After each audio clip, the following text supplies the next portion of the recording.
Bonjour à tous et bienvenue dans cette nouvelle vidéo et aujourd'hui je reviens sur Jungle Cruise, la dernière production Disney adaptée d'une attraction. Bon, alors c'est pas la première fois évidemment qu'ils nous font le coup, puisqu'ils avaient fait ce même concept en fait avec Pirates des Caraïbes qui au départ avait plutôt bien marché et qui finalement c'était assez audacieux, c'est-à-dire de prendre le concept d'une attraction, voilà, et de broder tout un scénario autour, et puis surtout de s'entourer un petit peu des meilleurs, c'est-à-dire qu'il y avait quand même Johnny Depp, il y avait quand même voilà toute une équipe de bons matelots si j'ose dire, notamment avec Gore Verbinski à la réalisation, et qui avait réussi à transcender en fait le matériel de base, à savoir une attraction qui dure 10 minutes quoi. Bon, là on veut nous refaire évidemment la même chose en adaptant Jungle Cruise, donc cette fameuse attraction, je crois qu'il date du début des parcs Disney aux États-Unis, qu'on n'a pas eu en France, mais qu'il y a évidemment aux États-Unis, et qui est restée une attraction phare, fort sympathique évidemment, de ces parcs-là. Et là on tente évidemment de faire la même chose qu'avec Pirates des Caraïbes, mais l'inspiration en moins. C'est pour ça que ce Jungle Cruise, je suis assez partagé sur ce que j'ai vu, c'est-à-dire qu'en gros, pour moi, il y a une première partie très poussive, il y a une première partie où il y a de bons moments, on va en parler un petit peu après, et puis parfois le rythme s'effondre et on s'ennuie quand même très clairement, et puis on a une deuxième partie, ça y est, qui relève un peu le niveau, et on part dans un véritable film d'aventure. Mais attention, film d'aventure un peu du pauvre, disons le Indiana Jones pour moi du pauvre. Alors ce film est emmené par Dwayne Johnson, plutôt fort sympathique, et puis une Emily Blunt qui va jouer finalement les Indiana Jones au féminin. On peut aussi le comparer un peu à La Momie, à tous ces films-là. Bon, mais moi vraiment je vais insister sur Indiana Jones parce que on sent bien que le réalisateur, John Colessera, donc moi que j'aime bien, c'est-à-dire qu'il avait réalisé Esther, que j'avais trouvé vraiment très très efficace, on sent qu'il est sous inspiration Spielbergienne, mais alors à fond, ça va même jusqu'à la musique, vraiment, et qu'il n'arrive pas à se dépêtrer de ses influences. C'est-à-dire que les réalisateurs, bon, qui ont grandi évidemment avec le cinéma de Spielberg, etc., ils sont tous sous influence, forcément. Mais si je prends par exemple l'exemple d'un Peter Jackson, je digresse un peu là-dessus, quand on regarde par exemple Le Seigneur des Anneaux, qui pour moi était vraiment le renouveau, si tu veux, du film d'aventure après les Indiana Jones, Peter Jackson, il a réellement sa patte. Peter Jackson, tu reconnais son film entre mille. C'est-à-dire que Peter Jackson, oui, peut-être son influence était un peu lucassienne et Spielbergienne, mais il a réussi totalement à s'en détacher, à trouver sa voix, à trouver son style, à trouver son propre découpage, son montage, sa façon de filmer. Ce que John Colessera dans Jungle Cruise ne trouve quasiment jamais. Par exemple, à titre d'exemple, si je prends la scène d'introduction, je vais être très très vague, je vais pas spoiler, mais disons qu'il commence par une scène ultra chorégraphiée avec Emily Blunt qui doit se dépêtrer de méchants qui la poursuivent et tout ça.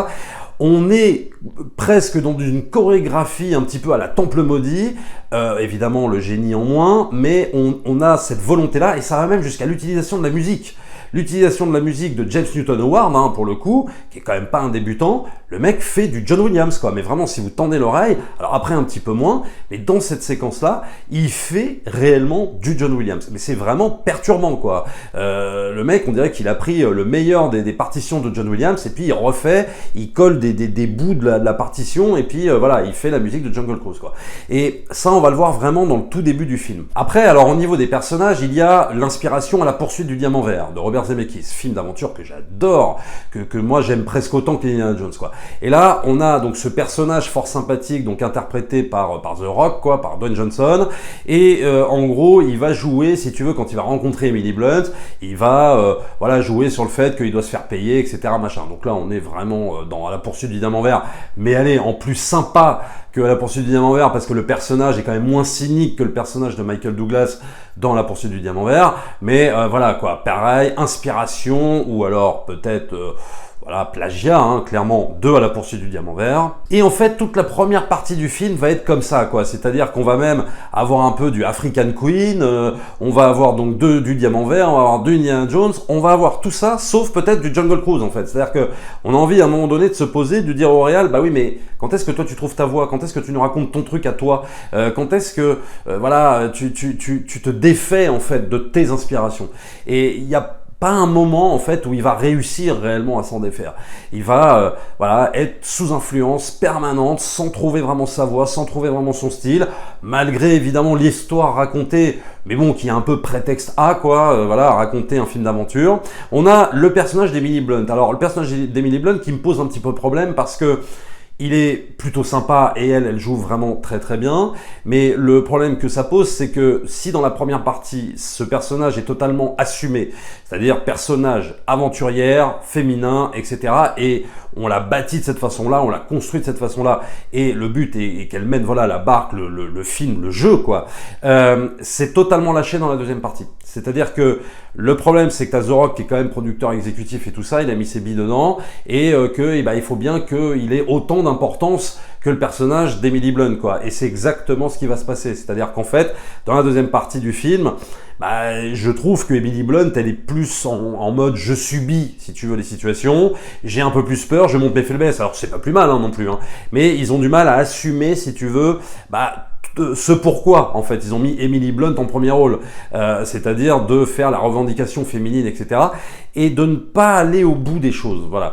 Et c'est exactement ce qui va se passer dans cette deuxième partie. Alors, je vais pas râler sur ça, parce que ça permet, si tu veux, à The Rock d'exploiter un personnage plus ou moins intéressant, mais voilà, je trouve qu'ils vont pas au bout, en fait, avec leur personnage d'Emily Blunt. Après, son personnage à elle est plutôt sympa, mais je trouve qu'il est quand même moins bien écrit que celui de Dwayne Johnson, qui est beaucoup plus intéressant, qui va amener des twists dans l'histoire, qui va amener des rebondissements, des choses un petit peu inattendues, alors que elle, j'ai envie de te dire qu'elle est un peu quand même sur un fil, quoi. C'est, voilà, le personnage d'aventurière, etc., indépendante, machin, et disons un petit peu personnage cousu de fil blanc, quoi. Après, évidemment, le gros problème de ce genre de film, et production Disney oblige, mais n'importe quelle autre production, maintenant c'est comme ça, va falloir s'y faire, et je râle tout le temps, mais à chaque fois c'est pareil, c'est évidemment la surabondance de CGI.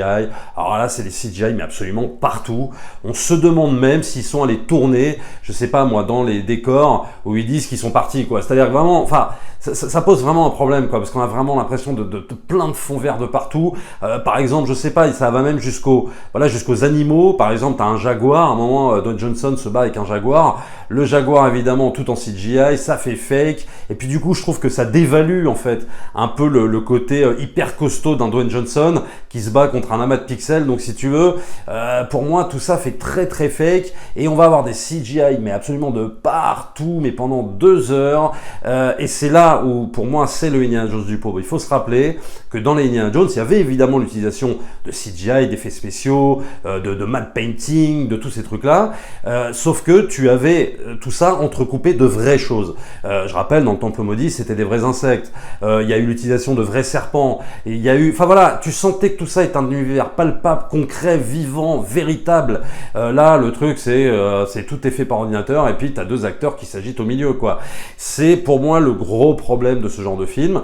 Et je trouve que John Colicera, là, pour le coup, il arrive pas à se dépatouiller de ce truc-là.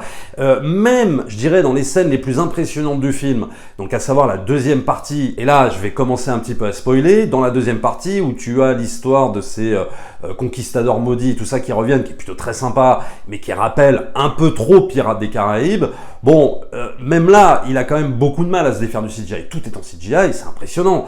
Mais ce que je veux dire, c'est qu'il a du mal à composer, en fait, avec l'utilisation de ces acteurs en chair et en os et l'utilisation de CGI à côté, quoi. Et tu vois trop cette espèce de grosse différence qui va jouer entre les deux entités et ça pose un gros problème de crédibilité. C'est-à-dire que tu as quand même du mal à croire à tout ça. Il n'y a pas un truc qui est vrai, quoi. Il n'y a pas un truc qui ferait du mal aux acteurs, tu vois. Donc, il y a un moment donné, ce genre de film, on a quand même de plus en plus du mal à y croire, quoi. Alors, comme je disais, la première partie, il y a des choses bien, des choses moins bien. C'est-à-dire qu'il y a des choses qui sont bien rythmées, enlevées, drôles, qui apporte pas mal d'humour au film, au scénario, etc.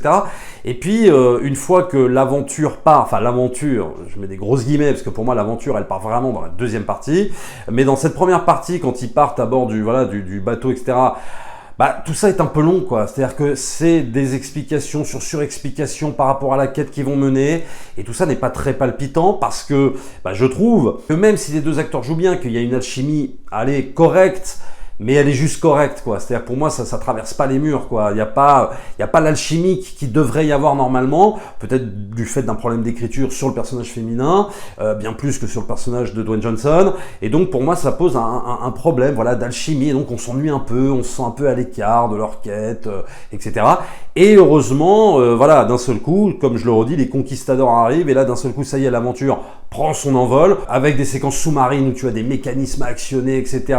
Voilà, des choses qui font vraiment rentrer le spectateur dans l'aventure, avec pas mal de choses assez impressionnantes. Bon, évidemment, toujours en CGI, mais voilà, qui vont amener quand même son lot d'aventure. Mais ça reste encore trop timide pour que tu puisses hisser Jungle Cruise au rang des meilleurs films d'aventure que tu aies jamais vus. Et tout simplement parce qu'on va te refaire encore le coup. Et c'est pour ça que j'insiste vraiment sur Indiana Jones, parce qu'on va te refaire le coup, par exemple du méchant incarné par Jesse Plemons, ce qui est plutôt pas mal. On te refait le coup de l'allemand méchant, etc., qui est à la recherche du même trésor que les héros, quoi. Indiana Jones, quoi. En tout cas, Aventurier de l'Arche perdue et La Dernière Croisade. C'est exactement le même scénario, le même schéma, le même truc. On a l'impression de l'avoir vu déjà 100 fois et on a envie de se dire, bon, c'est bon, quoi. Inventez d'autres méchants, quoi. Ne situez pas votre film pendant la Première Guerre mondiale, voilà, comme vous auriez pu le faire avec un Indiana Jones, qui est situé pendant la Seconde Guerre. Voilà, faites autrement, faites autre chose, inventez d'autres méchants. Je sais pas, moi, faites travailler votre imagination, mais faites pas un copier-coller d'Indiana Jones par rapport aux méchants, qui aurait pu être clairement bien plus intéressant, mais on l'a vu déjà 150 fois, quoi. Reste après, évidemment, l'histoire du skipper, qui est plutôt intéressant, l'histoire de Dwayne Johnson, voilà, voilà, on va avoir un petit twist, parce que il va nous raconter qu'en fait, il faisait partie, justement, de cette team de conquistadors. Donc ça, voilà, ça a amené son lot de petits twists sympas, intéressants, ça nous maintient en éveil, mais tout ça pour moi est trop léger. Pour moi, c'est un peu trop aseptisé, c'est un peu trop cousu de fil blanc, et puis pour moi, c'est du vu et revu. Bon, voilà ce que je pourrais vous dire de Jungle Cruise. Je dirais pas que c'est un film qui fait du bien, parce que quand même, ça manque beaucoup d'éléments d'aventure hyper jouissifs pour que tu sortes de la salle et que tu oublies absolument tous tes soucis, tous tes problèmes. Mais disons que pour les plus jeunes, voilà, ça pourra faire le taf. Par exemple, peut-être même pour les plus jeunes qui n'ont pas vu Indiana Jones, hein, ça peut faire le taf, hein, très, très clairement. Pour ceux qui ont grandi avec Indiana Jones, bon là, clairement, vous allez un peu vous ennuyer, quoi, ça c'est sûr. En ces temps quelque peu moroses, en ces temps quelque peu compliqués, Jungle Cruise peut faire du bien, oui, mais c'est un film qui a beaucoup de limites. Vont-ils exploiter une nouvelle franchise ? J'en suis pas certain, si le film marche pas, et je suis pas sûr que ça marche comme un Pirate des Caraïbes, ce film, hein, très, très clairement. Il manque vraiment cette petite pointe de génie, ce truc qu'il y avait dans Pirates des Caraïbes où Gore Verbinski arrivait justement à se détacher de ses modèles et à faire un film qui lui ressemblait, quoi. Et c'est en ce sens que Pirates des Caraïbes marche bien, marche très fort, le scénario est beaucoup plus fort, que là, voilà, c'est trop léger. Et puis, je dis que, voilà, Jungle Cruise, je le redis, c'est un film trop sous influence et qui n'arrive pas à se détacher de ces fameuses influences, qui les copie, qui les singe, mais sans arriver évidemment au génie d'un Spielberg sur Indiana Jones. Je suis désolé. Abonnez-vous à la chaîne, likez, partagez comme d'habitude, et nous on se retrouve très très vite pour une prochaine vidéo. Ciao!